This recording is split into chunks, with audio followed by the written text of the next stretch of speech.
Jai Gopi Jannavalabha Girivaradhari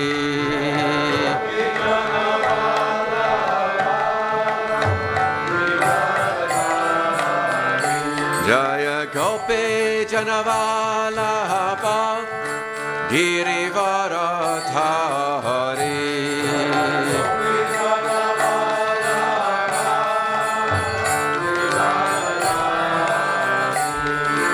Yashodanandana Vraja Janaranjana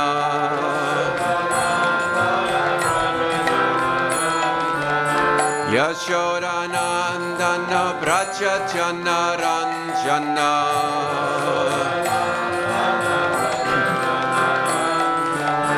Yamuna Tiravanachari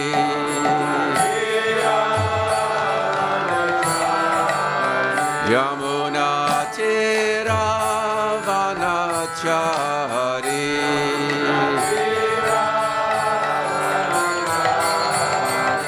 Jaya Radha Madhava Kunja Bihari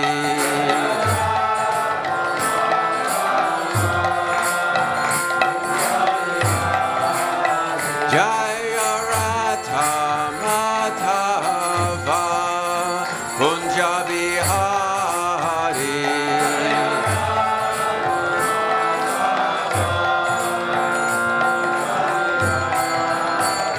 Hare Krishna Krishna Krishna Hare Hare Hare Rama Rama Rama Hare Hare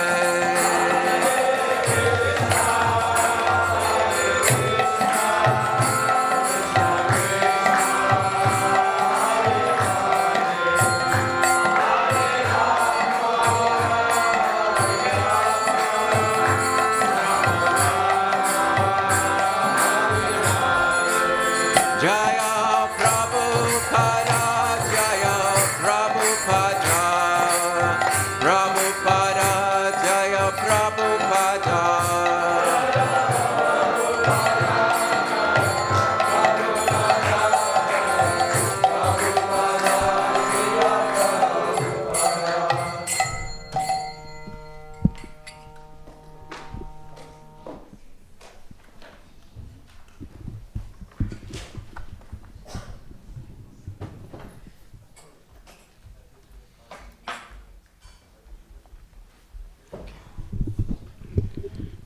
जय ओम विष्णुपाद परमहंस परिव्राज काचार्य अष्टोत्तरशत श्रीमद his divine grace Abhay Charanaravinda Bhaktivedanta Swami Shri Prabhupada की जय अनंत कोटि वैष्णव वृंद की श्री जगन्नाथ रथ यात्रा महामहोत्सव की जय गौर प्रेमानंदे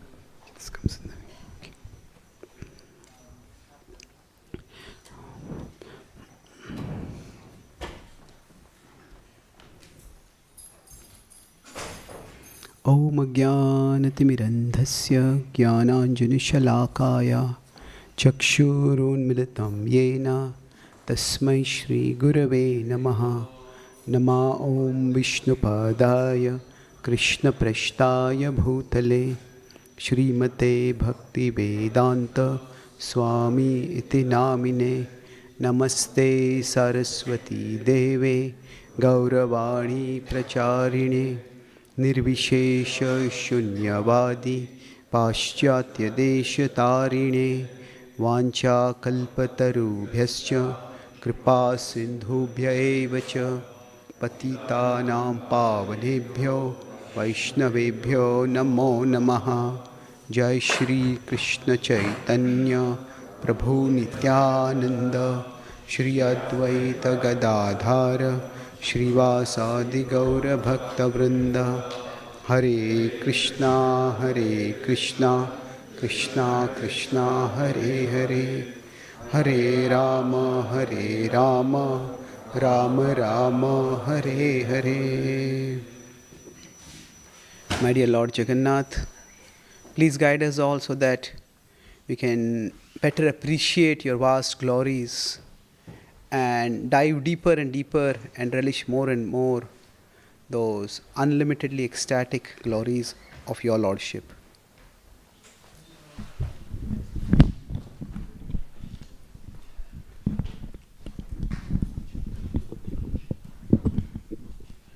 Hare Krishna. So today I will speak about the fame of Lord Jagannath.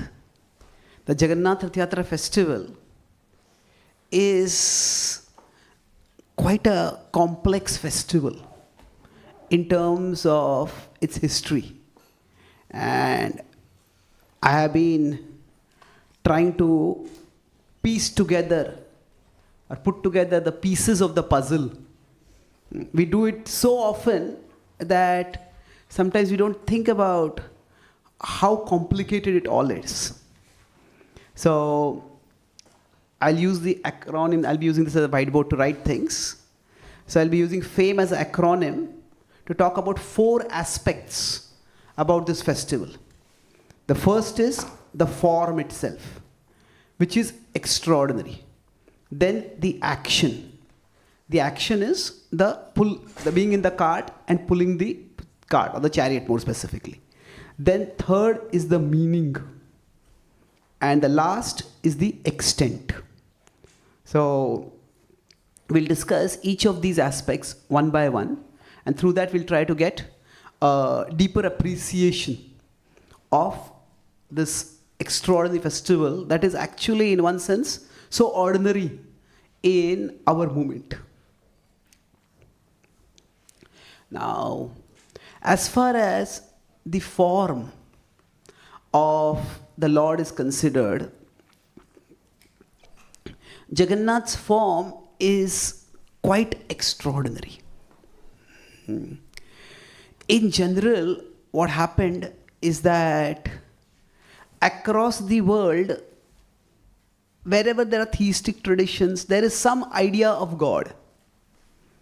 But many traditions feel that God cannot be depicted in any form, because form limits them. Now, the Vedic tradition acknowledges that God is unlimited, but at the same time, it emphasizes, especially the Bhakti tradition, that by saying that God cannot have a form, also we are limiting God, isn't it? So the way out of this limitation is not by saying that God can't have a form. There are 2 ways out. So is a form limiting? So the idea is that the divine is not limited by the form at one level. So Krishna has a form at a particular place, but he also has many forms. So he has a form at one place, but the universal form means Krishna is at one place in the universe, and yet the universe was within Krishna. Krishna was within the universe, and the universe was within Krishna. So Krishna has a form which at one level is not different from him. At another level, Krishna is not limited by his form. But the another way is that there are unlimited forms.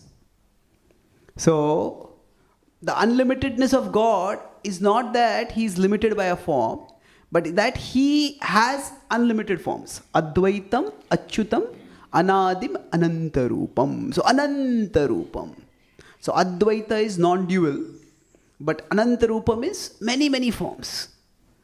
Now the principle underlying these forms, there are many forms of the Lord. So in the Bhagavatam and in the Bhagavad Gita, there is a resonance of thought. So in the Bhagavatam it is said, Yad yadhyat urugaya vibhavayanti tattadvapo praniyase sadanugrahaya. That sadanugrahaya, for bestowing mercy on the devotees, the Lord manifests himself in various forms. Yad yad dhiya, as is the consciousness, as is the aspiration of the heart of a particular devotee, sada, a saintly person. The Urugaya Vibhavayanti, Urugaya, that Lord who is sung by, whose glories are sung in many ways, Vibhavayanti, is worshipped. Tattad Vapuhu Praniyase Sad Anugrahaya. So Vapuhu, he manifests that form. Now, this in the Bhagavatam is used specifically to refer to how the Supreme Lord manifests in different ways. Now, in the Bhagavad Gita, a similar word is used, and that is used to include even the Devatas. That yo yo yam yam tanum bhaktaha shraddhayarchitum ichhati tasya tasya chalam shraddham tameva vidadhamyaham. So whatever form a person desires to worship the Lord in, the Lord reciprocates by manifesting in this form. And in this context, Krishna is talking, so yepya anya devata bhakta. So there the tanu is also referring to anya devata. That it is even the forms of the devatas, in one sense, they are manifestations of the Lord.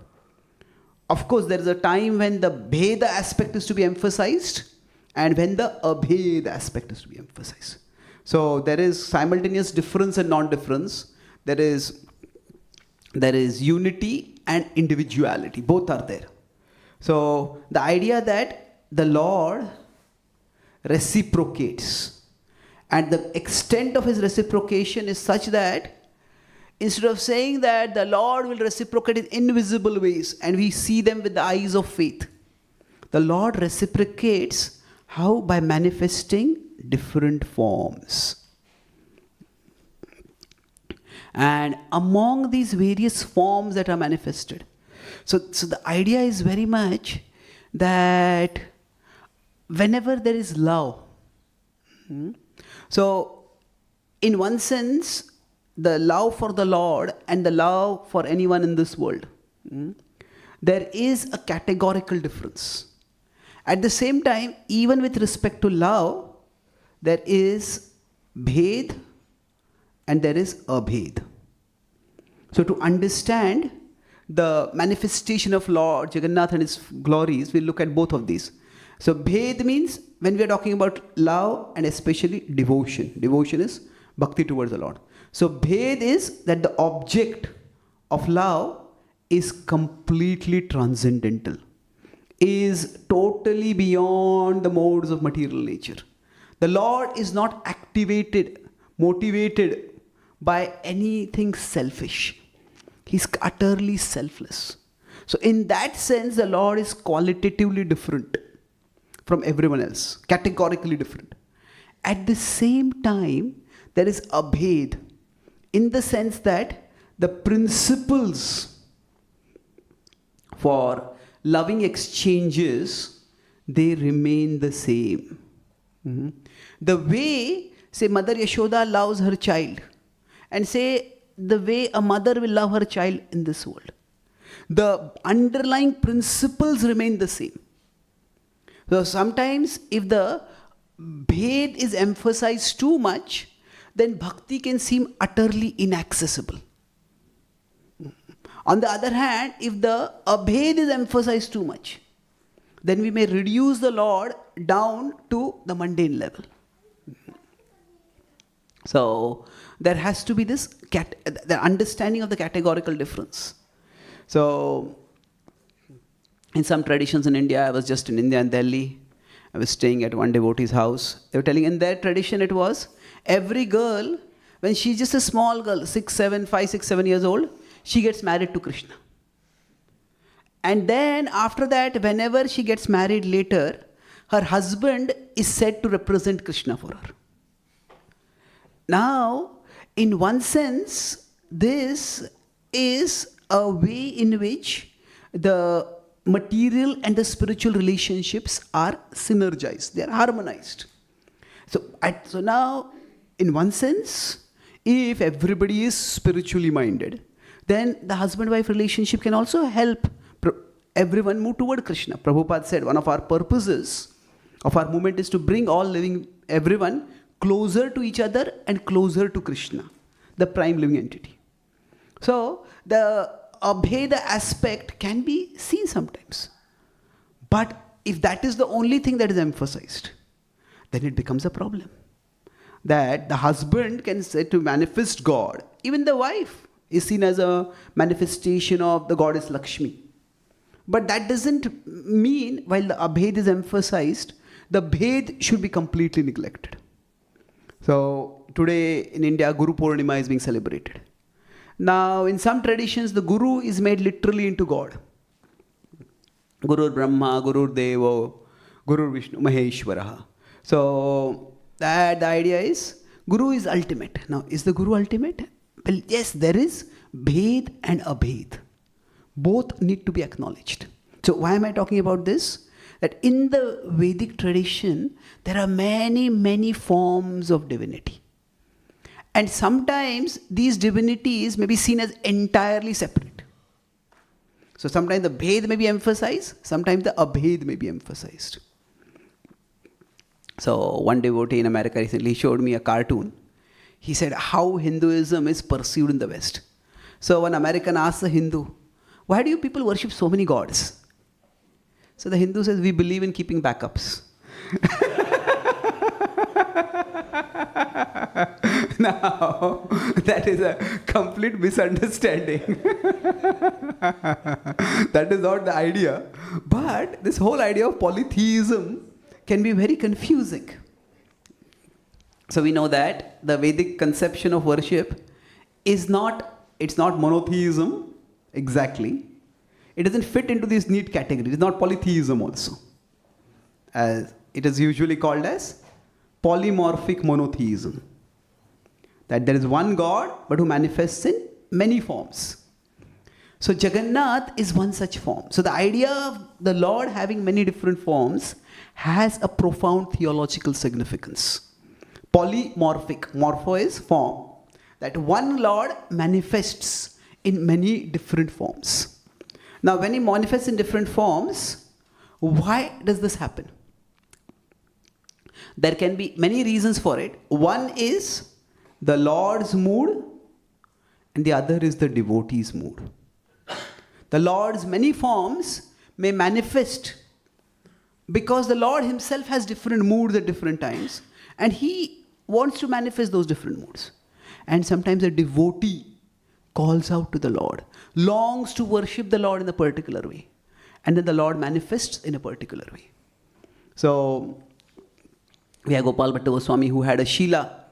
And he said, I would like to decorate you, O Lord. I would like to dress you and I would like to decorate you. And there's not so much only I can do with the Sheela. Then the Lord, from the Sheela, manifested as the beautiful Radharaman deities. So the idea is that the Lord can manifest. So I was talking about love and the principles of love, of exchanging love being similar. So naturally, when we love someone, we want to offer them the best. So the best is that we may want to buy the best clothes for them. And then they look attractive in different clothes. The Lord has an attractive form, but the Lord is omnipotent. A devotee out of love may desire to see the Lord in different forms. And the Lord reciprocates. So this is about the multiplicity of the forms of divinity within the Vedic tradition. Now, within the broad Bhakti tradition specifically. But let's now come to Jagannath's form. So, in one sense, if you look at Jagannath and Krishna, it's radically different. It's very difficult to see much similarity in the form at all.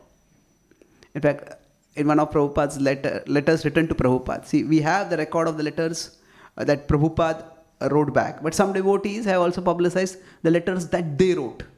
Some devotees were writing letters where they're asking confidential things. So those letters are not in the public domain. But anyway, there's a devotee who writes to Prabhupada. Prabhupada had started the Jagannath had mystically appeared in San Francisco, and we had installed Jagannath. So now, at that time, Prabhupada had just started traveling also.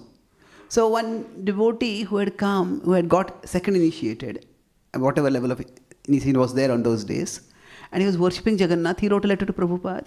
Prabhupada, as per your guidance, instructions, I am carefully worshipping the deities. He says, can I know who is it that I am worshipping? Because in the books he had read about Krishna, if you look at the books that are in the Bhagavad Gita, there's practically no mention of Jagannath. In Krishna book, there is no mention of Jagannath. Even in the Bhagavatam, at that time the first few volumes were published, there's no mention of Jagannath. Yes, Prabhupada had given some classes, but at that time there was no internet available. So it's not that the classes given at one place were heard everywhere else. So the devotee was worshipping, but who is this? It was Prabhupada. The devotee had so much faith in Prabhupada. Prabhupada had such empowerment, such kshamta, such avesh that of Krishna was there that he could just infuse faith and devotion in the hearts of people. So the devotees worshipped not because they knew who Jagannath was. They worshipped because Prabhupada worshipped Jagannath. And Prabhupada wanted us to worship Jagannath. So at one level, the form of Jagannath and the form of Krishna are hugely different if you look at it simply in terms of their appearance.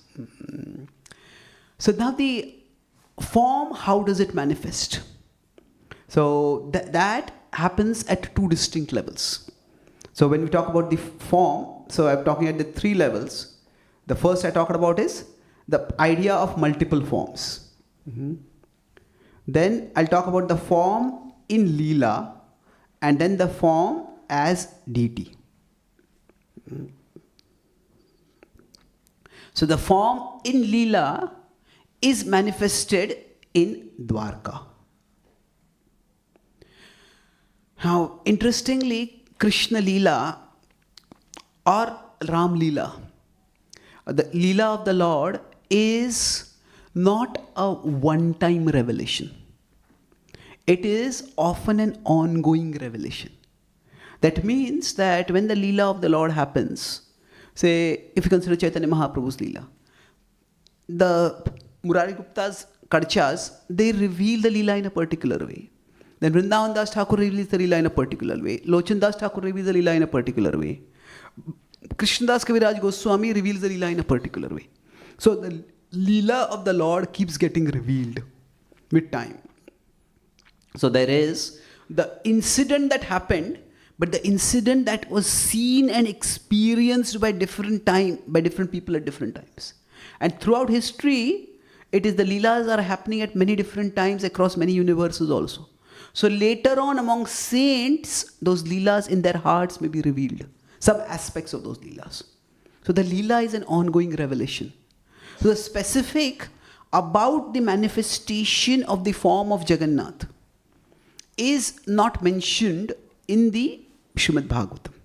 It is mentioned in the Puranas, but then it keeps the Leela keeps getting revealed more and more.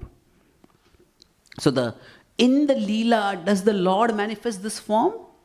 That is where it happens in Dwarka. And when Krishna is separated from the Vrajavasis,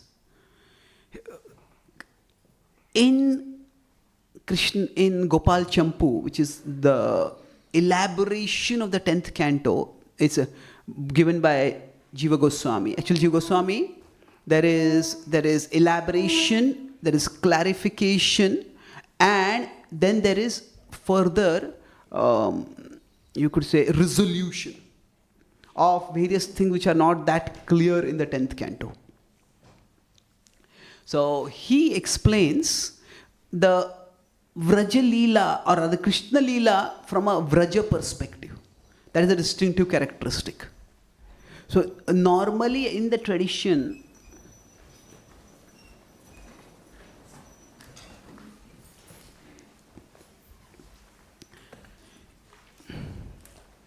in the Bhakti tradition, the gopis are considered to be the greatest of devotees. And the reason for that is the utter selflessness of their love. They give everything up for Krishna. And Krishna reciprocates by giving them up. It is, in one sense, the gopis' love for Krishna is the ultimate example of one-sided love. And the idea is that sometimes the Lord may not seem to reciprocate with us. At that time, do we break the relationship as we would do in a mundane relationship? Or do we still persist in that relationship? That is a test of our devotion. And if we consider that to be the test, the gopis actually pass the test with not just flying colors, it's like rocketing colors. They supremely pass the test. But what happens in this emphasis to glorify the gopis for the utter selflessness of their love, sometimes Krishna comes off as very hard-hearted and uncaring. That Krishna promised the gopis he would come back, and he never came back. That Krishna was so close in Mathura, he could have come back. He never came back. He didn't even come back for a visit. Did he even care for the gopis? Did he even care for the Vrajavasis? So, in one sense, Jiva Goswami in Gopal Champu is telling Krishna's side of the story. Is how much angst and agony Krishna is in when he has to leave Vrindavan and when he cannot come back. So Krishna, so I'll describe the origin. We all know exactly when Rohini spoke and Krishna became ecstatic. But I'll come to that. What is the significance? Why was Krishna's reaction like this at that time? So, what happened was, Krishna had a full intention of coming back after killing Kamsa, as he had promised the gopis. But then, after he killed Kamsa, Krishna accordingly actually took the royal crown and went and offered it to Ugrasen, who was the father of Kamsa, whom Kamsa had deposed. And then the Yadus said that, you are our child. He says, no, I am Nanda Maharaj and Yashoda's child. He said, no, it was prophesied that the 8th child of Devaki will be the one who will kill Kamsa. You are the one who will kill Kamsa.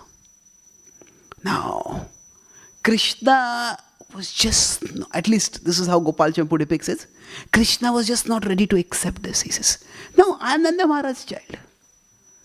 And then after that, it happens that they say, whatever it is, you have freed us from the danger of Kamsa, but actually, we are still in great danger, in fact, greater danger.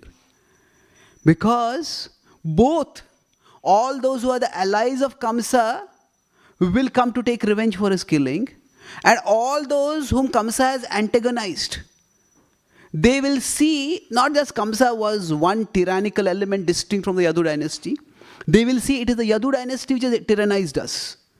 And so both the friends of Kamsa and the enemies of Kamsa will attack Mathura. And you need to be here to protect us. So, Krishna realizes the truth of their words, although his heart is not ready to accept it. And then it falls on Krishna. Now, we often think of Krishna as God, and of course he's God. But within the Leela, he's just a 10-year-old boy. He has superhuman powers, but still he's a 10-year-old boy. And now it falls on him to have to tell Nanda Maharaj. Yashoda Mai has not come to Mathura, Nanda Maharaj has come. It falls on him to tell Nanda Maharaj that I won't be coming back. Sometimes, say, if a couple is separated, then there are custody battles. Both the couples want to have both the husband and the wife want to have the child. Now suppose that it is the child who has to decide and the child has to tell the other parent. It would be an unbearable emotional burden on the child. But Krishna has to explain this to Nanda Maharaj. And Krishna does that very maturely. Krishna says that, based on that prophecy, they are claiming that Krishna, that I am their child. So Nanda Maharaj just starts laughing sarcastically. He says, it is our great fortune that great people like Vasudev are claiming what is ours to be theirs. So, who is ours to be theirs? Then he says that, if you are going to stay here, I will stay here. And we will bring all of Vrindavan here. Yashoda, your mother will also come and stay here. He says, no, you cannot do that. He says, we are all Gopals. We are caretakers of the cows. And there are so many cows.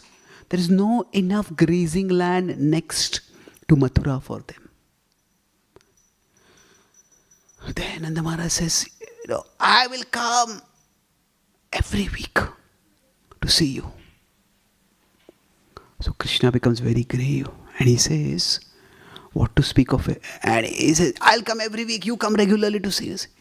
Krishna becomes very grave and Krishna says, you cannot come to see me, nor can I come to see you. So, why? At one level now, the fear in Nanda Maharaj's heart is just becoming unbearable. He's thinking, what is going on? He says, is it that Krishna doesn't want to have anything to do with us? He says that I want to protect you. And when the enemies of Kamsa find that I killed him, they will not only want to attack me, they will want to attack all those who are dear to me. And if they come to know how dear you are to me, Nanda Maharaj's heart feels some relief. That he's still dear to Krishna. Not that Krishna is abandoning them, rejecting them especially. So they come to know how dear you are to me, then they will target you. And if I am in Mathura, I will not be able to protect you in Vrindavan.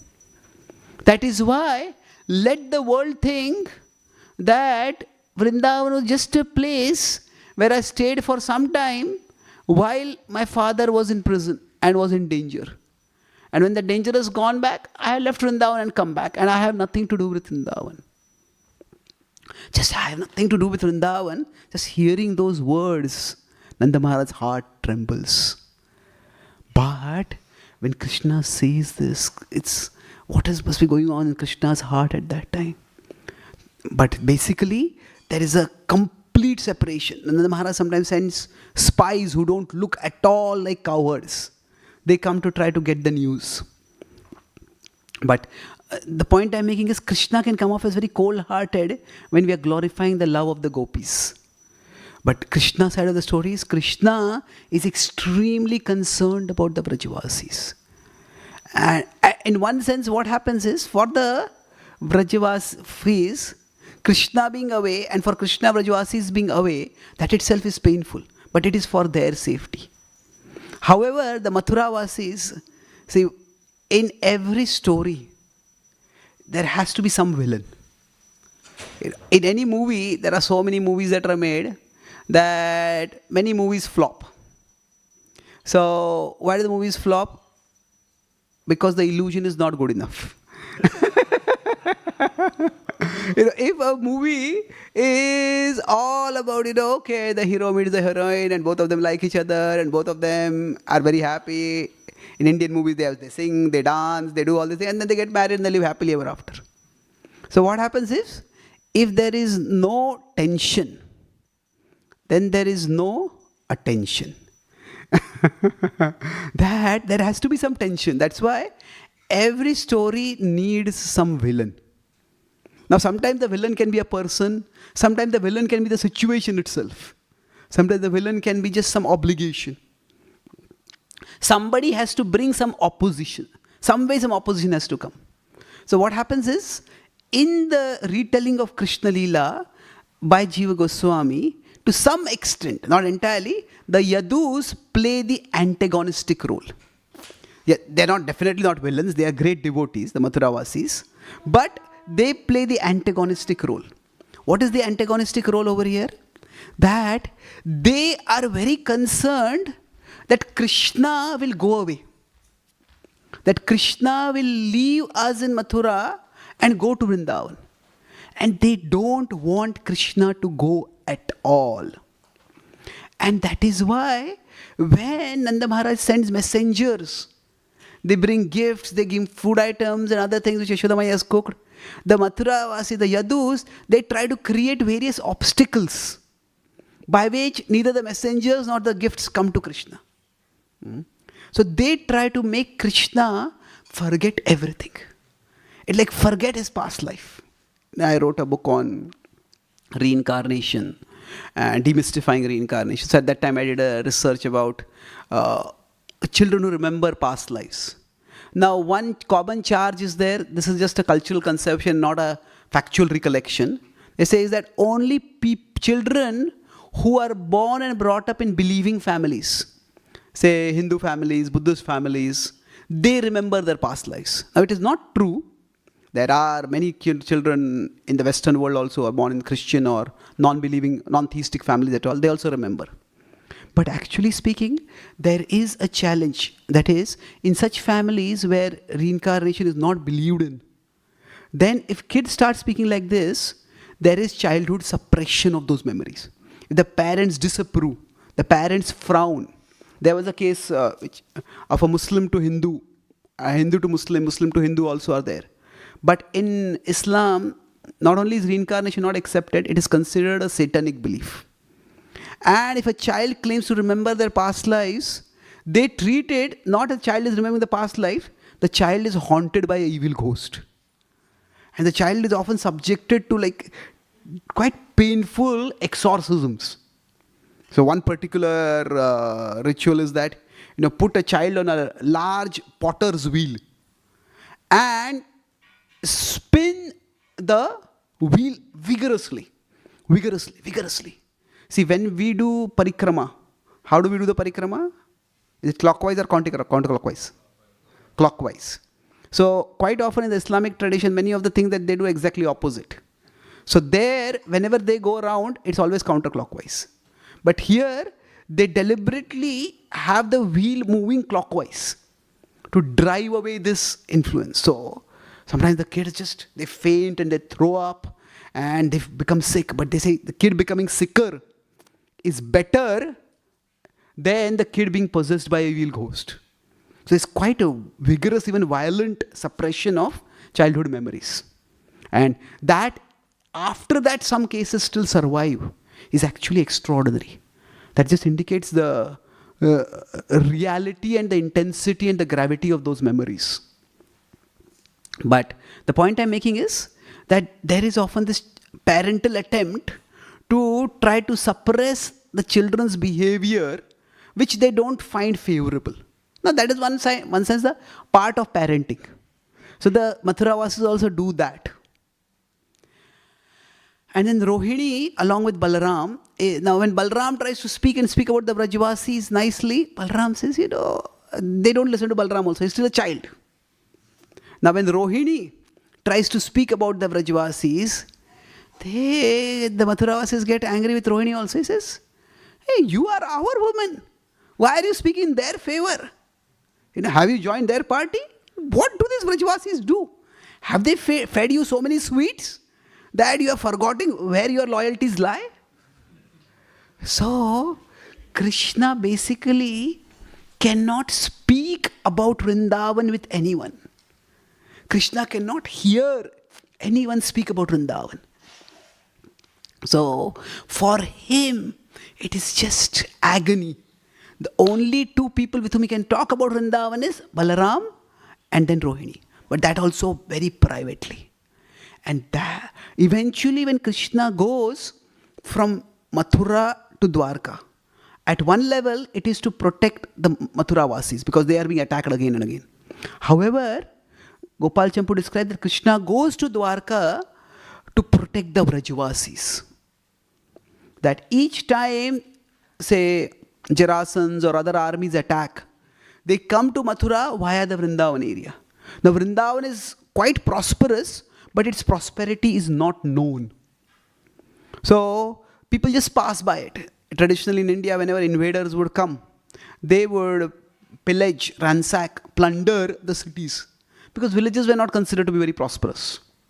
Although villages were the source of the prosperity, the locus, the center of the prosperity were the cities. But Krishna had this apprehension that each time the Vrajavasis, when the soldiers are passing by, they have to leave their home, they have to go to Govardhan Hill, they have to hide in the caves, they have to take all the cows. And on some occasion, if the soldiers are hungry, the soldiers are angry, and they start seeing, and they come to Vrindavan and they see how prosperous it is, then they will devastate it. So Krishna wanted to protect Vrindavan. And that is why he went far away from Vrindavan. But what happened by that is that it became even more difficult for him to go back to Vrindavan. Now Balaram goes to Vrindavan, Uddhava goes to Vrindavan, Krishna requests them to go, but the Mathuravasis just don't let Krishna go. And Nanda Maharaj has told, when Krishna stays in Mathura, that obey Vasudeva. Treat him like your father. Treat him like me. Although Nanda Maharaj's heart is breaking, I cannot be without Krishna. But he knows Krishna is still a child. And a child, for his own protection, needs to obey the guardians. So Krishna doesn't want to reject what Vasudeva is saying. Now Vasudeva doesn't directly stop Krishna. But just the talk about Vrindavan causes concern for him also, and then displeasure for the other Yadus. So Krishna cannot talk at all. Krishna cannot speak about, Krishna cannot remember in a public way Vrindavan. And that is why when in Dwarka, Rohini speaks about Krishna Leela, after many, many years of Krishna being in Dwarka, Krishna gets married, Krishna has children, and finally the Dwarkavasis start realizing that this Krishna's love for Vrindavan is not something that is going to go away. No matter how much we disapprove, how much we don't talk about it, how much we try to make him forget it, it's just not going to happen.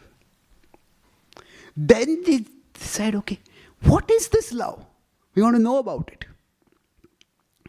So this slightly the portrayal of the Mathuravasis in the antagonistic role, this is indicated on Chaitanya Charitamrita also.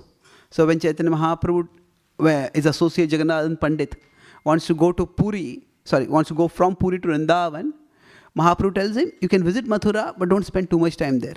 The Mathuravasi's mood is slightly different from the mood that we have. So there is that sweet tension that is there. But finally what happens? The Mathuravasis, now they are Dwarkavasis, they become ready to hear about Vrindavan and the Vrajavasis and the glory of Vrindavan's love. And Krishna has gone out, and at that time the Mathura Dwarkavasis ask Rohini, please speak about Krishna and his pastimes in Vrindavan. And when they start speaking, and Krishna comes and hears, Krishna is just drawn back. It's almost like a magnetically, is Riyate Yavashopisa, helplessly is drawn. And he comes and he hears from near the door. When he's hearing, he's just filled with so much delight. The delight is for three distinct reasons. The delight of Krishna is first of all that he's just able to remember Vrindavan. Remember Vrindavan, not just remember Vrindavan, he's always remembering Vrindavan. Remember Vrindavan through externally. Now of course later traditions say that Krishna makes a Gupta Vrindavan in Dwarka also. That's a different story. But he's able to remember externally means that there are external stimuli to remember Vrindavan. Say, if we go to some country where any form of deity worship is banned, even any kind of sacred pictures are also not allowed. And say this was a pre-internet age. Then just, if we could see a picture, we can't have a picture of Krishna, we can't have deities. And in the books there are no sacred images allowed. then if just one picture of Krishna we would long to see, we may be remembering Krishna in our heart, but seeing Krishna externally is stimulating. So for Krishna also, it's like that. He's able to remember Krishna externally. Remember, not himself, he's able to remember Vrindavan and Vrindavan pastimes externally. And then, not only that, by that, he's remembering not just the general pastimes, he's remembering the Vrajavasis, and especially the gopis' love for him. And then the third is that he is seeing the Dwarkavasis appreciate that love. That, if there are two people whom we care for, and those people have tension among them, then that causes some tension in our heart. Like if a parent is there and two children are constantly fighting. Now if the two children are happy, that gives a great, they are happy together, they reconcile, that gives an immense joy to the parent. So like that, when Krishna sees that the Dwarkavasis are appreciating the Vrajavasis, they are appreciating that love. Till now, they are avoiding, they are suppressing, they are rejecting, but now they are appreciating. Krishna's joy knows no bounds. And that joy becomes so immense that his body itself becomes transformed. He's so eager to hear. See, sometimes we say there is pin drop silence. That means what? There's not a slightest bit of sound. So sometimes when we are hearing, but we are a little restless, we may move our legs, we may move our hands, we may move our body. But if you want to focus completely, then there is no movement of the body at all. So in this case, Krishna wants to be so absorbed in hearing that he wants no movement of his limbs. And to avoid movement of the limbs don't just freeze in place, they actually disappear inside his body. And that's how this big, broad eyes, eager to see, eager to absorb himself. Now he's hearing, but he wants to also perceive how are they reacting. He's behind a door, from there he's secretly watching. So Krishna is there, Balram is also there. Now Balram also has great love for Vrindavan. And Subhadra, she is hearing, she has been in Vrindavan for just a few moments. So actually Subhadra has not been to Vrindavan at all, practically speaking, but she's also captivated. And then all of them, their forms become transformed. So, in one sense, the deity of Jagannath, at a first glance, if you consider in terms of, say, sculpture or art, it can seem unformed or half-formed. Maybe the carving has not been done completely. It is not unformed or half-formed. Actually, it is transformed. It is the Lord who has been ecstatically transformed. And this is how the forms of Jagannath, Baldev, Subhadra manifest inside the Leela. It is Krishna feeling ecstatic separation from Vrindavan, but also seeing some stimulus that is reminding of Vrindavan. He's seeing the reconciliation between the Vrajavasis and the Mathuravasis likely to happen. And all this gives him so much joy that his form itself becomes transformed. This similar transformation of forms happens with Jagannath, with Lord Chaitanya Mahaprabhu also. Sometimes his limbs become extremely long and they seem to be existing just by the skin. The bones have not only become long, but the bones seem to have become separated. And sometimes he seems to manifest like the Kurma Rupa. His limbs seem to become withdrawn within. So actually the Gaudiya Acharyas explain that when Mahaprabhu in his transcendental visions is seeing Krishna and Krishna is going away, at that time his limbs become long to try to somehow catch Krishna and embrace Krishna and hold on to Krishna. But when Krishna is with him, his limbs withdraw within so that he can completely absorb himself in Krishna. So this is the transformation. So we started by talking about how the various deities manifest, or various forms of divinity manifest based on the Lord's mood and the devotee's mood. So this is the one way we have the origin of the form in Leela. Now, as deity, there is the elaborate story of the king Indradyumna. Now it's a long story and I'm not going to go into the full story. I'll just focus on one significant point over here. That Indradyumna is told by Brahmaji, and he wants to build a beautiful temple, and he gets that sacred log, and then he has the carving to be done, and there's the celestial sculptor who comes. But the whole story is such that he says that, don't disturb me. Don't disturb me at all. I will come out once the job is done. Now, it is that in the Vedic tradition, quite often, great people are depicted as eccentric. They have, they have their own, you can say transcendental or divine or whatever, they have their personality quirks. And those are respected, those are accommodated. So Durvasa Muni is a great sage, but he's also irritable at times. So like that, there are different sages who have different. So he says, no, it's not exactly a quirk. He says, I don't want to be disturbed at all. But it is still quite a bit of a demand. This person is an unknown sculptor at this particular point. He's known to be celebrated one. Still, he's telling the king, don't disturb me.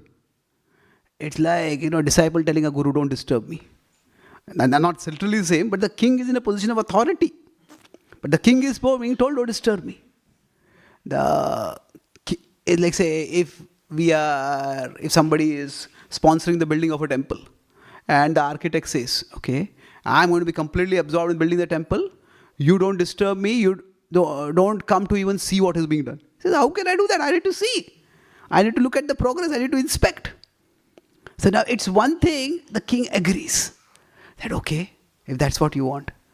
But imagine if we are funding and overseeing the building of a temple and the architect says, don't come here at all. And then we find that there is no construction also happening. If no construction is happening, and then that person says, don't come here. Now we might fly a drone and see what is going on. Nowadays technology gives some shortcuts. But it's entirely understandable that why are things not moving forward? We would want to know.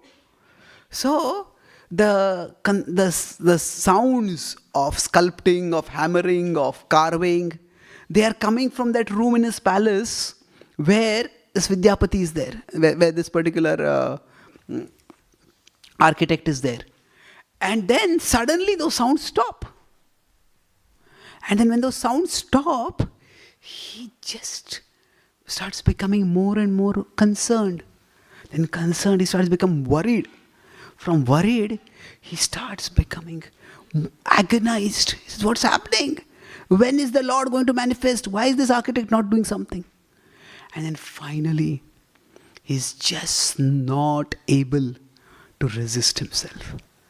And he bursts into the chamber. He says, why is construction not happening? And then he sees there that there is some carving that has been done, but the architect has disappeared. He's aghast. He says, what have I done? What have I done like this? So, I have caused these deities to be left unfinished. At least traditionally, maybe not now. The deity carving, deity manifesting, or deity sculpting was not considered just a mundane task. It was that at least those who were supposed to do it, they were also supposed to be devotees, and they would infuse a lot of devotion in their activity. So it's not just a mechanical task, okay, this particular mechanic has not completed it, we'll have some other mechanic complete it. Okay, this architect has left, we'll have another architect. It was not that simple. It was a personal investment of emotion, and a personal connection would be there. So he starts thinking, he starts lamenting, what have I done? Why was I so impulsive? Why was I not patient? Now this form is only half formed. And so even he at that time, see, Jagannath has manifested in Krishna Leela. But it is not that is the one-time manifestation. It is not widely known or celebrated at that time. So at this particular time, what happens is, there he's lamenting, and then again there's a celestial intervention. And they say, this form is not incomplete. It is how it is meant to be. So in some ways, for those who are great devotees, what might seem to be an impulsive action, it might be an impulse from their side, but that impulse can also be a part of the Lord's plan. The Lord's plan can work even through our seeming mistakes. So this is how the form manifests as the deity. Now when that form manifests as the deity, from that time it starts being worshipped. So that is the form of Jagannath. So now Jagannath, Baldev, Subhadra are together in this particular manifestation because they were together originally in relishing Krishna Leela. Now generally speaking, there are not many pastimes of Krishna, Balaram and Subhadra together. The main issue is when Subhadra is to be married to Arjuna, Krishna and Balaram have a difference. But otherwise there are not many pastimes of these three characters together. But in this particular incident, they are bonded in the sublime love that comes from remembrance of Vrindavan. And that's how these three deities come together. So now that is the form. This was just the first part. I'll try to accelerate in the second part. What are we discussing? What are the acronym? Does anyone remember? Fame. So A is the action. So now the action involves two distinct things. First is the chariot, and the second is the pulling of the chariot. So one thing is the form has manifested now. But what we are celebrating is not Lord Jagannath, we are celebrating Jagannath's Rath Yatra. So now let's look at this particular action. So generally speaking, we know the history is in Kurukshetra when the gopis and Krishna meet. At that time, the pulling of the chariot happens. But let's look at it again from a little bit of a background.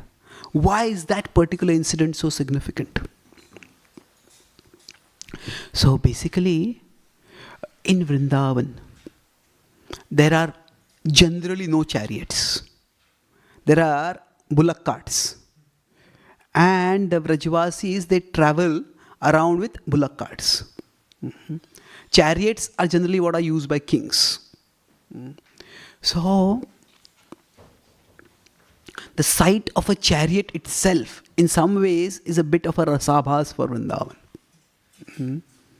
Now, especially for the gopis, the chariot is a trigger that brings traumatic memories for them. Why is that? Because Akrura came in a chariot. In fact, in the Govinda Damodar Stotra, it described that, and the gopis are saying that as Krishna rises to go into Akrura's chariot, the gopis' heart starts sinking down. Because they see this is a doom for us. So now for the gopis, the chariot brings extremely painful memories. And at that time, they make a last ditch effort to try to prevent that chariot from leaving. See, sometimes, if we are disturbed about something and we want something to not happen and we're disturbed, hey, this is happening, this is terrible. And we tell someone, hey, this is happening, it shouldn't be happening. And say the deity, some offering is to be made and the food is not be properly cooked and we feel disturbed, this should not be offered to the deities. And then we tell someone, and it doesn't matter, why are you making such a big fuss about it? So first we are disturbed about what is happening, and then we are disturbed even more that others are not disturbed. Why are you not taking it seriously? So for the gopis, it is like that. As soon as they hear that Krishna is going to Mathura, there they have a dreadful premonition that Krishna will not come back. And they just want to prevent Krishna from going. And somehow they just can't. They talk with their elder, they talk with Nanda Maharaj, they talk with Yashoda, nobody is ready to listen. Then somehow, in their despair, they pray. They pray to Indra, they pray to the Maruta, say, let there be some rains, let there be some storm. Let something happen and Krishna not go. It's like, say, in a cricket match, if India is losing, our favorite team is losing the match, there's no chance, maybe rains come and the match gets wiped out. So we want when something is very dear to us and we can't do anything to stop it, then we want some higher intervention. So they say, when that doesn't happen, then the gopis' despair becomes so much. It all starts with the chariot. So they first try at a human or a natural level, then they try at a superhuman level. Superhuman means they try to persuade others. Then they try to pray to the devatas. But when that doesn't happen, then they just offer their own bodies. It's like at a personal level, they say, Krishna, you cannot go. And they lay down with their bodies in front of the chariot. If this chariot is to go, it will have to go over our bodies. Now, chariots, in today's time when we have cars and trucks and big vehicles, chariots may not seem to be very great. But in those times, chariots driven by strong horses, if a chariot would run over someone, then that person could get crushed and die completely. Chariots were not just light structures. They were meant to withstand the assaults, the weapons during war. So for the gopis to literally lie down in front of the chariot, that means they are wanting to use the strength of their body. We can't fight and stop this chariot from going, but we will not let it go. Sometimes in English they're saying, over my dead body. So it is a figurative saying, over my dead body means I won't let it happen. But the gopis are literally saying, over my dead body. They're lying down over there. And at that particular time, Krishna gets off the chariot. Krishna persuades the gopis and he says, I will come back. And then the gopis reluctantly, they let the chariot go. But so for the gopis, there so long has been the hope that Krishna will come back. And Krishna never comes back. And finally, they get to meet Krishna in Kurukshetra. At the time of a solar eclipse, the Dwarkavasis come there and the Vrajavasis also come there. And when the gopis see Krishna over there, they are delighted to see Krishna. But at the same time, it is just that they cannot express the mood of affection that they have for him. Vrindavan is a very intimate mood of affection. Say, if there is some devotee whom we knew when they were very new and we were very close friends, but now that devotee has become a big preacher, that devotee has become a big guru, and then there are hundreds and thousands of disciples. Now we may see them in a public gathering. But the personal affection that we have, the personal bond that we have, that cannot be expressed in a very public setting. This can happen with if our friend also becomes a celebrity. So then what happens is, the gopis are just not able to express that. And in their hearts, they long, Krishna, please come back. And quite often, it is said that you need one thorn to remove another thorn. So when people suffer from trauma, one is just avoid that trigger. Whatever has triggered that trauma. That's one way of dealing with that. But another is that, use that same trigger to create some positive memories. So if a bomb explosion has traumatized somebody, if a loud sound, then they may want to just stay away from loud sounds. But if loud sounds are heard at a festive occasion, where somebody's wedding is there, the child's birthday is there, whatever, And if they can associate that loud sound with happy memories instead of with terrible memories, then that's one of the best ways to heal the trauma. So the gopis, they want not just Krishna to come back, but they want Krishna to come back on a chariot.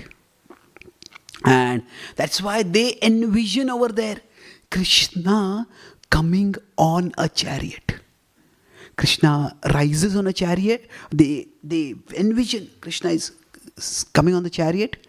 And then the despair of their hearts that Krishna come back is so much. Say if somebody is a very wealthy person and they have a lot of paid help, and they have some guest who is come from maybe a close friend or a close relative, close family member, they come, and that person comes with a lot of luggage. Normally, if some guest has come, they will ask for the paid help to come and pick up the luggage.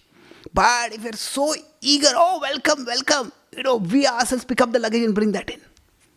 So like that, the gopis, they are so eager for Krishna to come that there's a chariot, they don't even want to wait for horses to come.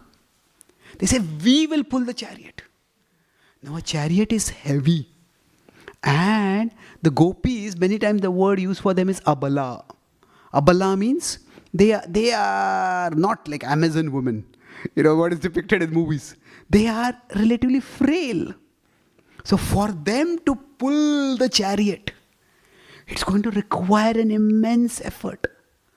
They are pulling not just with the labor of their hands. They are pulling with the love of their heart. So their eagerness to the point of despair, we can't wait even for one moment for Krishna to come with us. That is the significance. They say, we will pull it. They say, last time, we did not use our bodies to stop Krishna from going. But now, we will use our bodies to get Krishna to come back. So, that's how this idea of the Lord coming on a chariot comes up. But still, as I said, there are many pieces of the puzzle to put together. So, this particular incident is envisioned by the gopis. However, they are envisioning Krishna, not Jagannath. Isn't it? The gopis in Kurukshetra, when they meet, they are seeing Krishna over there. So, how is it that it is Jagannath who is manifested on this chariot? The idea how Jagannath's form has come is there, how the chariot imagery has come, that is there, how the pulling of the chariot is there, that has also come. Right now, how Jagannath comes over there. So that brings us, so we talk about the action, now we'll talk about the third part. What is the third part? M is meaning. Now, the Ratha festival is a very common festival in India. Rathas, like using chariots for processions, is very common. And many times the deities are taken out, sometimes some saints and their images are taken out.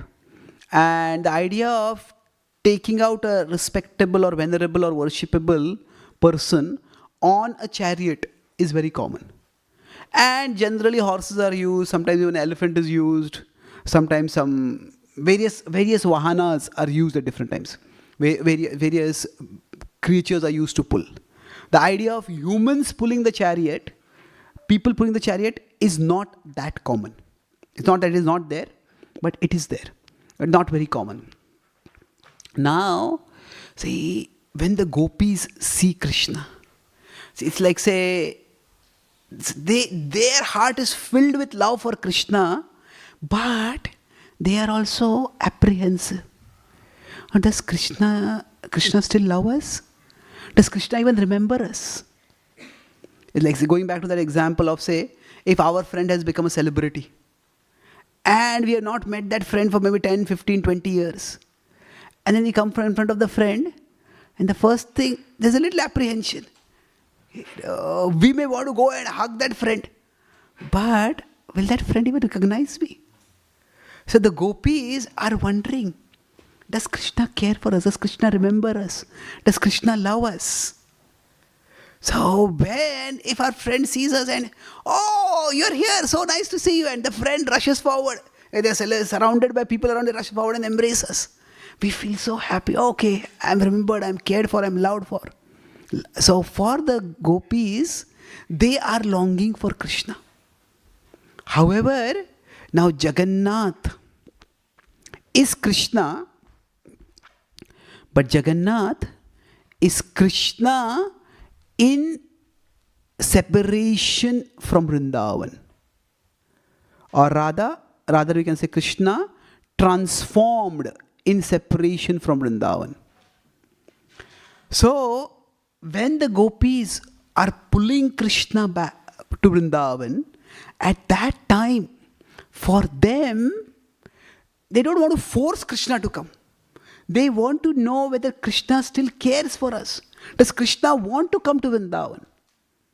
And there is no testament, there is no evidence of how much Krishna loves Vrindavan, then the fact that just by hearing about Vrindavan, Krishna's entire form becomes transformed. So Jagannath, the form of Jagannath, demonstrates that as much is the gopis' love for Krishna, that much and more is Krishna's love for the gopis.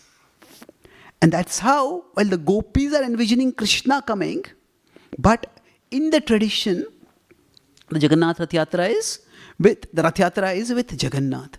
Because while the gopis are in agony separation from Krishna, when they see Krishna is also in agony separation from them, that is where the loving union will become truly joyful.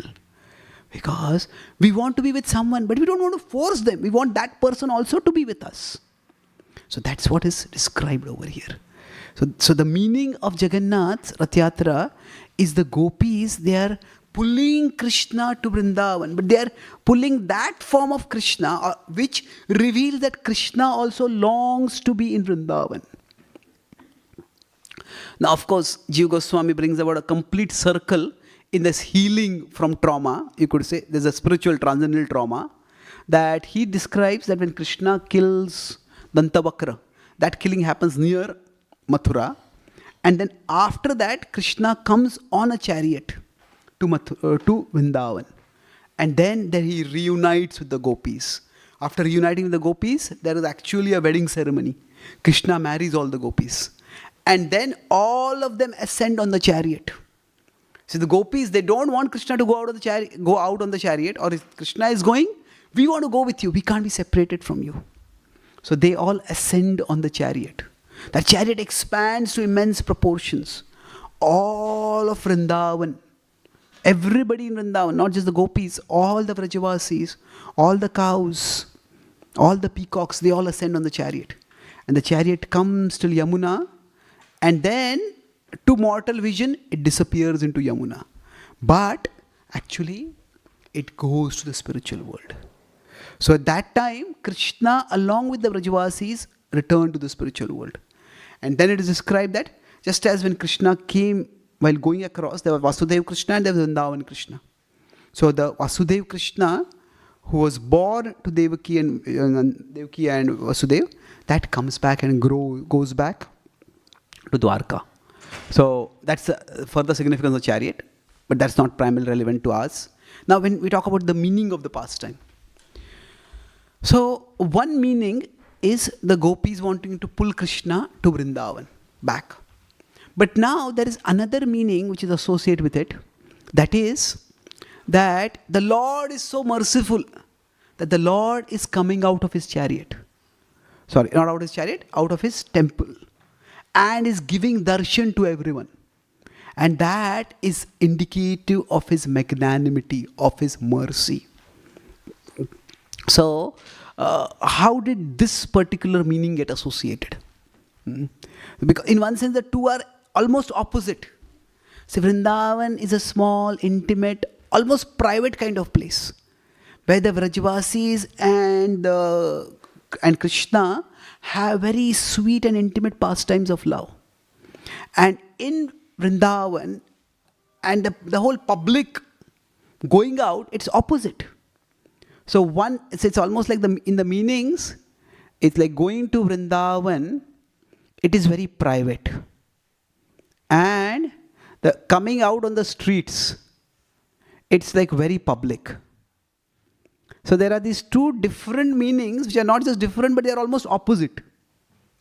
So how did the second meaning get associated?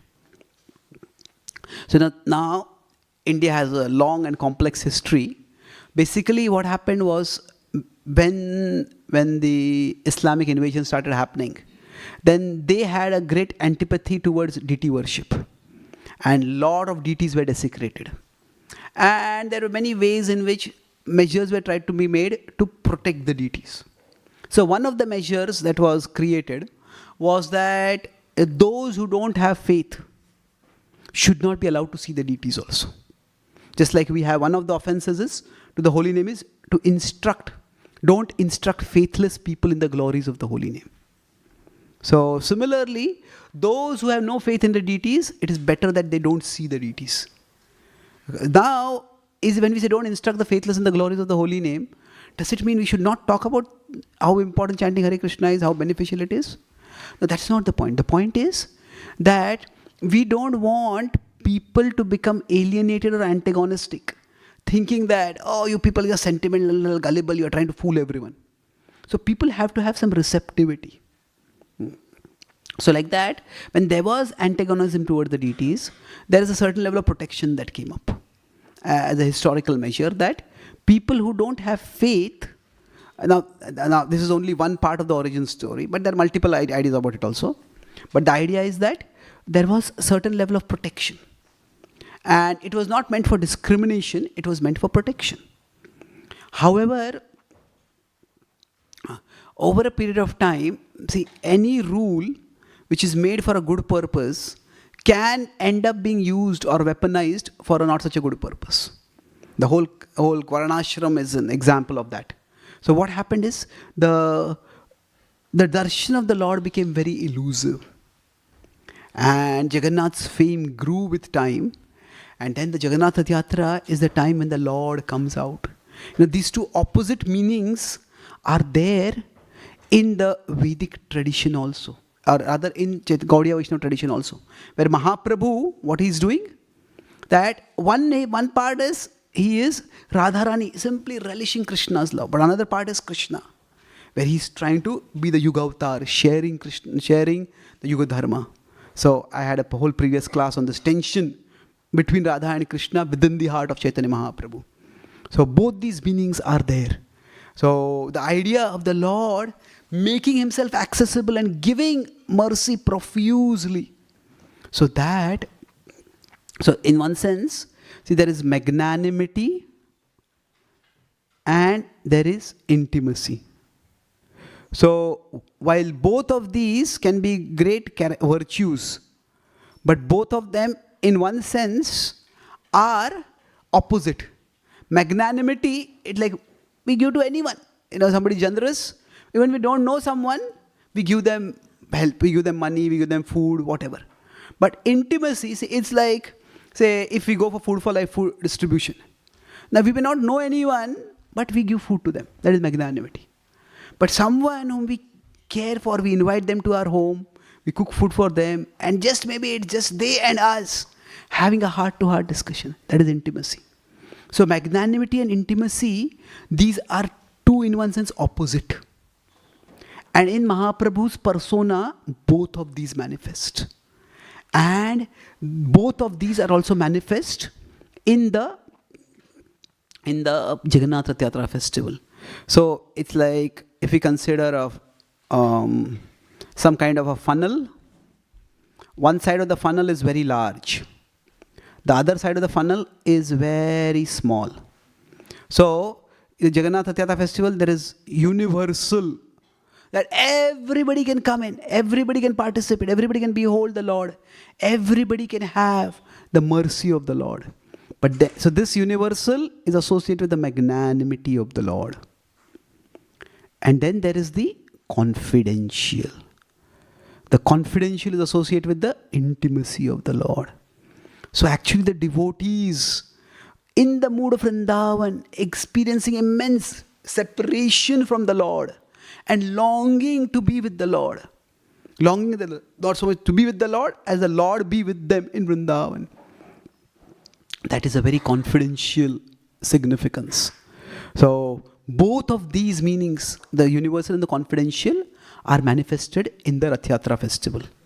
And then we could speak much more on this, but I'll finish soon. I'll move for the next one. So last E is extent. So what do I mean by the extent? That the Jagannath Rath Yatra festival happens in Jagannath Puri, and it's an immensely popular festival. It's like in one day, millions of people are just appear for that one day and go back. So there are other festivals which may be bigger in size. The Kumbh Mela is huge. The coming together, the people going to Hajj pilgrimage on Mecca, that is also huge. But for a one-day festival, suddenly so many people coming from so many places and going back. It's veritably the largest festival in the whole world. So it itself was huge.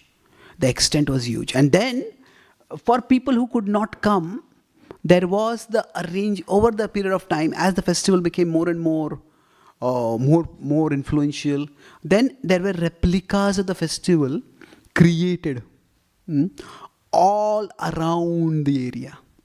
So Puri happens, the festival happens, and those who can, they go to Puri. Those who can't, in various cities around Puri, in Orissa, in Bengal, even in Bangladesh, it goes even up to Nepal, all these places, the replicas of the festivals were happening. So it spread more and more. So the Lord is so merciful, He comes out on the streets that we can see Him. But if you cannot go to the streets of Puri, He comes out to the streets in various places. And then it was Srila Prabhupada who envisioned the spread of Jagannath Rath Yatra across the world. In the Prabhupada also, I talk about this Bhed and Abhed, this tension that is always there in Bhakti. In the Prabhupada, on one side, he said that I am like a postman. I haven't changed a word.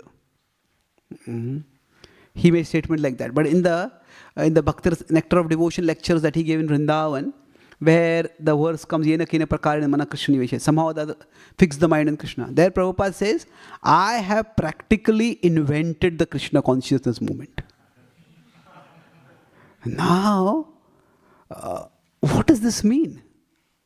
So there Prabhupada explains in the context that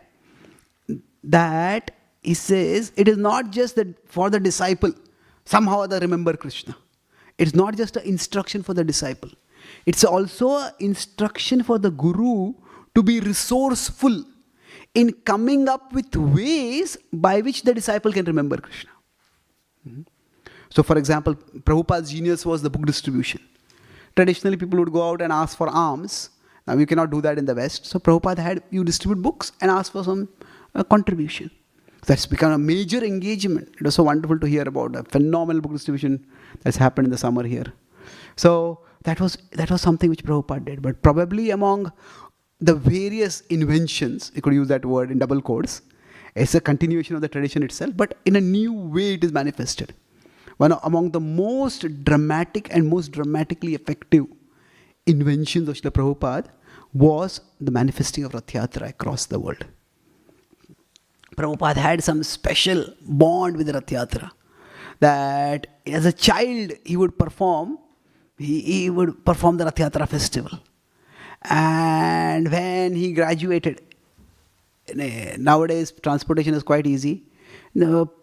Prabhupada's first kids after they graduate, I want to go to his hill station, I want to go here, I want to go there. Prabhupada's dream was, okay, when can I go to Puri? When can I take darshan of Jagannath? When can I be part of Rath Yatra? So Prabhupada had that personal bond. So there is an intimacy of the connection with Jagannath.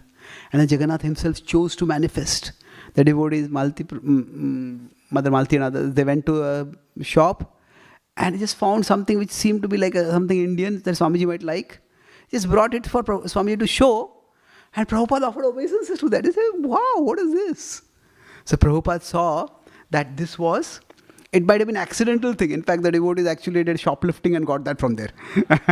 But it is, Krishna can manifest even through our mistakes.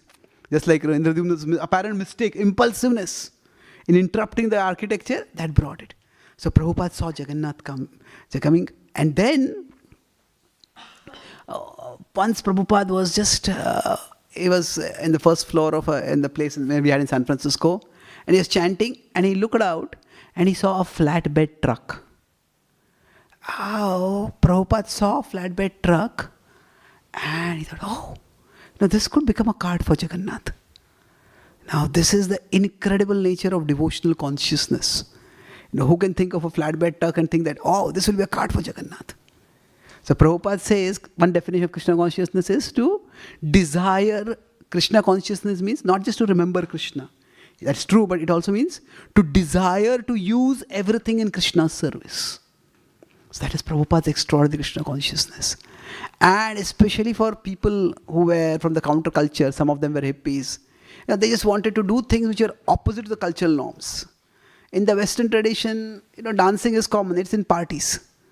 And if somebody dances on the street, they will say, hey, you are, have you drunk? Are you crazy? You need to be arrested or you need to be admitted. Something like that.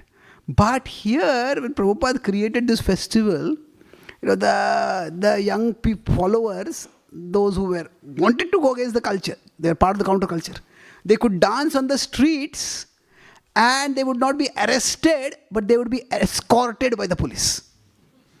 So, even among the wild things that the counterculture people wanted to do, what Prabhupada offered them was even wilder. Dancing on the streets to be celebrated, to be supported, to be appreciated. So it just became immensely popular. And by Prabhupada's mercy, now it is from Brisbane to Belgrade to Boston, from Dublin to Delhi to various parts of the world. There is actually this festival is being celebrated. And hundreds and thousands and millions of people are being benefited. So there is always this tension between the conservatives and the liberals. So some people say that in India there is this concern that this festival has to happen on the exact same day. That's how it has been replicated. And it should not happen on the other day. You are misappropriating the festival. Well, it's not exactly like that. There are scriptural references for other things also. So in India, what we have decided is that between the time of the Rath and the Ulta Rath, that's the time when we will be doing the festivals. And other times we do the Rath Yatra, but we don't have Jagannath Rath Yatra. We have Gaur Nitai Rath Yatra, we have Radha Krishna Rath Yatra, we call it Shobha Yatra. So fortunately that influence is not there so much in the West. But there will always be, when the tradition is to be continued, how much can the exact things be continued, how much to other exact things to be changed. So there's always that tension. But the important thing is the essential spirit move forwards. So millions of people are being attracted to the Lord through the chanting of the holy names, through the worship of the deities, which is being done publicly, even for those who have no interest in the deities. They get an opportunity to behold the Lord. They get an opportunity to get His prasad, to hear His holy names. And while we are pulling the cart, or we may not get an opportunity to pull the cart, or we may just dance in front of the cart, just distribute some prasad, distribute some books near the cart. We are being not just a part of a contemporary outreach event. That's the universal aspect. But we are all getting an opportunity to enter into the intimate mood of the gopis. As we are pulling Jagannath, we are pulling the Lord into our heart. We're longing that He enter and He reside and He preside over there. And thus, the Lord of the universe will become the Lord of our hearts. So I'll summarize what I discussed today. We discussed the fame of Jagannath, and the first F was about the form. So I talked about 3 broad points, how He is. There are many forms, and that's how the Lord is unlimited, and He's not limited by the form because He has many, many forms, infinite forms. And then talked about Jagannath's form manifestation in Leela. I discussed elaborately about is Krishna is ecstatically transformed. And he's ecstatically transformed because he is delighted to have an external stimulus reminding him of Krishna, reminding him of Vrindavan. He is delighted to specifically be hearing about the gopis' love, and beyond that, he's delighted, relieved in fact, to see that the Mathuravasis are appreciating. And that is Krishna in ecstasy. Then that is Krishna in Dwarka. And then they looked at Krishna as deity. How does that form manifest? That is Indradyumna Maharaj, in the King Indradyumna's apparent mistake. That mistake becomes a means for the Lord to manifest. The form is not unformed or half-formed. It is actually the Lord transformed. Then we discussed about the action. So the idea of the chariot, how does it come in? The chariot is a trauma trigger for the gopis. Transcendental trauma, of course. And the gopis want to use that same chariot the chariot imagery to pull Krishna back. And the act of pulling, humans pulling, that is the gopis. So that gopis want to use their body to get Krishna back. We couldn't stop Krishna from going, but we will get him back. Then we discussed about the meaning. So there is a confidential meaning based on intimacy, where the gopis are drawing Krishna back to the heart. And specifically the form of Jagannath is Krishna longing for Vrindavan. The gopis don't want to force Krishna to come back. That's why on this chariot it's Jagannath. But there is also a universal meaning, that actually the Lord is longing to be, the Lord wants to bestow his mercy on everyone. So there's magnanimity and intimacy. So this universal aspect is especially in the modern and pre-modern time, this is what is emphasized.